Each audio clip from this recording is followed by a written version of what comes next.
my gosh, George, I can't get enough of you. George is absolutely the cutest thing that you could ever see. When he trots, he just trots really fast. He'll throw his head, his mane goes flying. George, you're like a flying marshmallow. All of a sudden, he just takes from a standstill and just shoots out. Say hi. He's so friendly. But when he first came to us, his feet were so long. Our first hope was to get some relief to this fluffy little baby.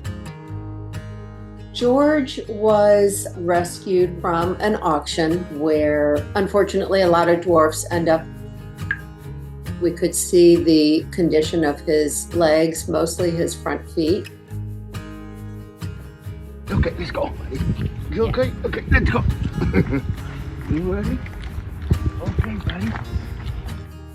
When we got George and brought him back, it was a long day. He was only 7 months old, and he had a lot of dark halos around his eyes. We put a temporary stall up in our garage, and I just went in there after we got him settled in. I sat down and I brought him on top of me, and he just sat in my lap. Good boy.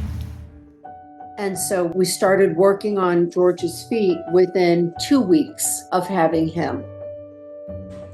Come on, George. There's a lot of clipping and a lot of taking off of that extra long hoof. He went from these very long overgrown hoofs now to something that he should have had, and it makes it tender. So he was very ginger with his walking. But over the next upcoming days, it was getting more and more comfortable. You could just see George was moving around effortlessly. And now he's become a very playful and, dare I say, feisty little guy. Oh my God, Georgie! He's just the first one now to want to engage in playing with one of the other dwarfs. He's become this annoying little brother to everybody, and it's cute to see. George! What? I can't tell you how much I love that little baby. George brings me 100% joy. He's got a happy life, he's got a healthy life, and God willing, he's got many years ahead of him. When I saw him finally stand up, that was the beginning of, okay, he's going to be okay. That's good. Look at that. Oh, yeah! At first, we were really worried because he hadn't made the tiniest little noise. And that's kind of the point at which he was off to the races. Then 24 hours, he was hopping on furniture. Whoa, jeez. And occasionally he'll get too excited and you have to watch out. Oh, that's okay. But I was desperate to save him, especially since his brother and sister had passed. I had been up all night with some of my goats in labor. On the coldest day of the year, sometimes with first-time mothers, they just don't do a good job in making sure they get warm, and that was what had happened. All three had frozen in the night, but I looked at the third one, and it made the tiniest little noise. Immediately swooped him up, ran into the house, woke all my kids up. I said, y'all got to get downstairs, and we got to try to save this goat. Then I made him a bottle. Most baby goats will stand up the moment they're born. And we were on day 2 of him not standing up. So when he stands up, he's proud, we're all so relieved. Good. Look at that. Oh. I have 2 rescue dogs, and he was playing with them. I mean, Butterbean became kind of a dog-identified goat, for sure. sometimes my dogs would sort of like knock him over with their nose. You gentle. But that was actually good because then it gave Butterbean kind of exercise for standing up. They were like their own crew, the 2 dogs and the goat. The bossy side of Butterbean really didn't come out until after the first month. You would see Butterbean attempt to be dominant over the dogs. Oh, he's talking to you, Georgia. There was jumping on top of them sometimes, but dogs love that. So it was never any issue until he just got too rambunctious. And I was like, okay, it's probably time for you to go out and be a goat now. But if anything, it's really helped his personality shine even more. Oh, goodness. He will probably end up being the boss of the whole pasture. Butterbean has the most, classic yellow lab, golden retriever sort of personality. Watching Butterbean grow up has been really cool because the little baby goat that stood up for the first time in that video, he's still the same goat now.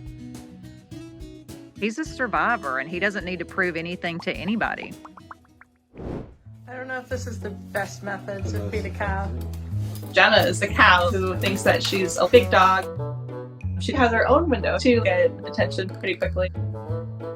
And knocking on the window is definitely one way. If we leave, she's very dramatic and very upset about us. She's just got this attitude like no other animal that I've ever met. It's the Jenna show.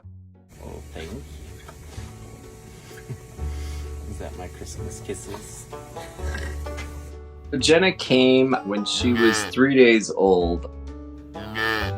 We wanted to rescue a dairy cow that any farmer would just sort of give up for free.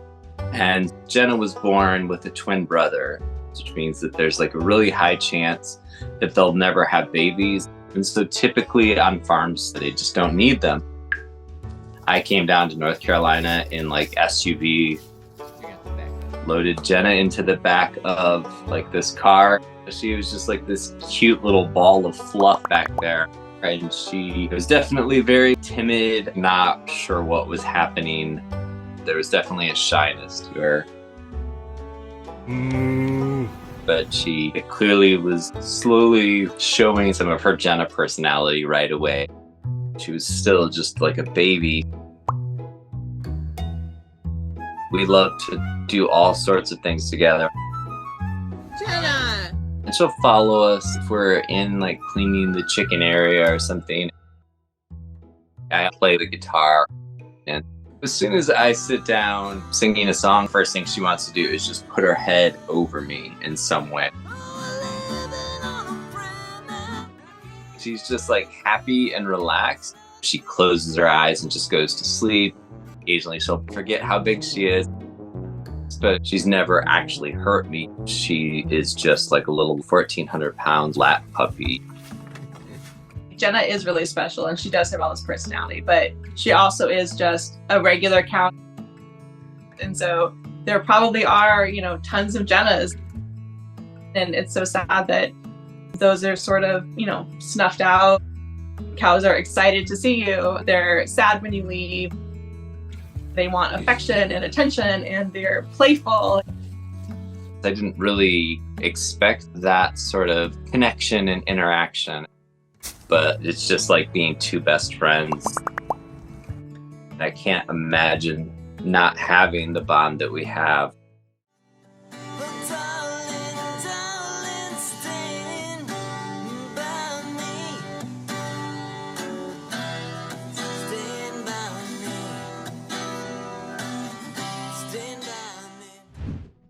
Seeing Sophie in that state, it was really, really hard.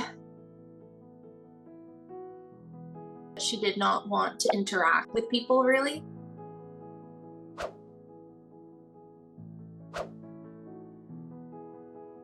Every single day, we just kind of did everything we could. That is actually when we found out that she was also pregnant.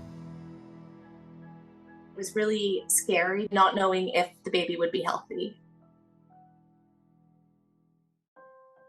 Sophie couldn't eat anything. She had overgrown teeth.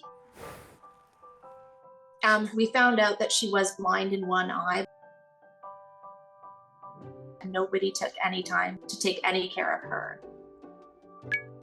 So with her being deficient in a lot of stuff, there are so many things that can go wrong. But we just kind of knew that she would make a huge recovery.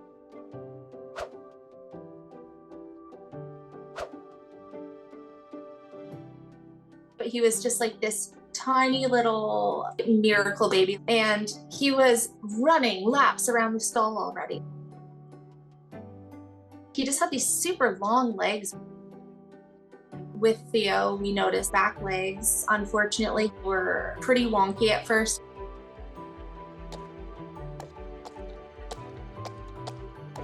And we just knew that he was probably going to need a little bit of extra care. We were worried that it was going to be a setback and make him a bit timid, but absolutely not. He's just gotten more sassy. Theo was not even a foot tall, and he would walk up to this stuffy that's like 4 times his size and just start kicking it. Like a little golden retriever, and just happy to be there. Theo thinks that everybody is his friend. I think Theo picked up a lot of his mom's personality traits. Sophie is very easygoing, but she also wants things done her way. She'd paw at the door. I wasn't getting her food fast enough for her. And she loves to scratch her tail on stuff. But after Sophie had Theo, like, she really came out of her shell even more. She was so excited that she was like running around with him, like just to show him off to everybody. We had never seen her run before. Chances are she would never have had a baby that she would get to stay with her. Just seeing them together is really sweet. So they just have all these like cute little like mom and son things they do. And that's a bond that they'll have forever. Oats is the most demanding piglet I have ever seen. There's no earrings. He wants to be with people all the time. What a monster.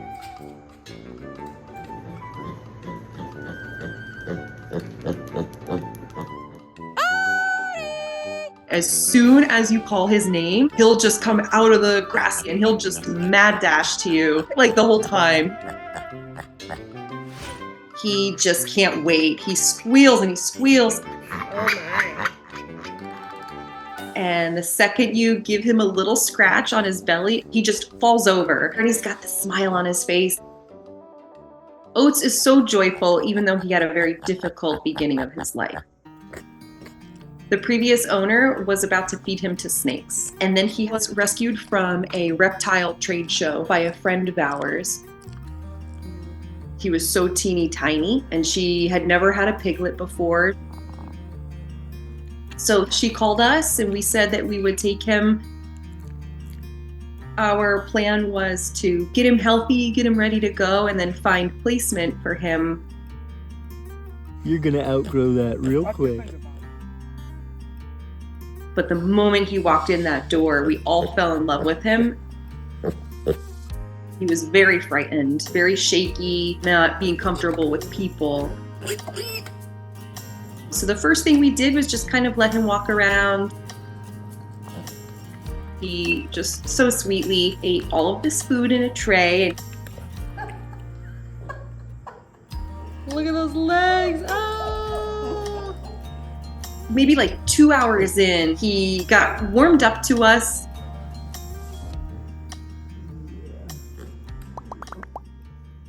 And so he very quickly became a spoiled piglet.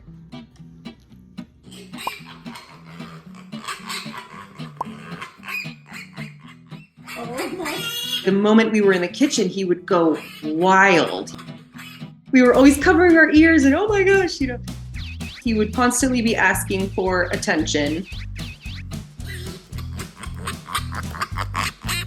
He was probably the boss, yeah. What are you doing? After about 3 weeks, he drove us all crazy and we all looked at each other and said, I think it's time that he's a barn pig. What are you doing in there? What are you doing in there, Oats? He did great in the stall right away. He's been getting along with all these other big pigs and he's thriving now. He knows he's going to be fed and he's going to be loved and cared for and warm. And that's how it's going to be until the end of his life.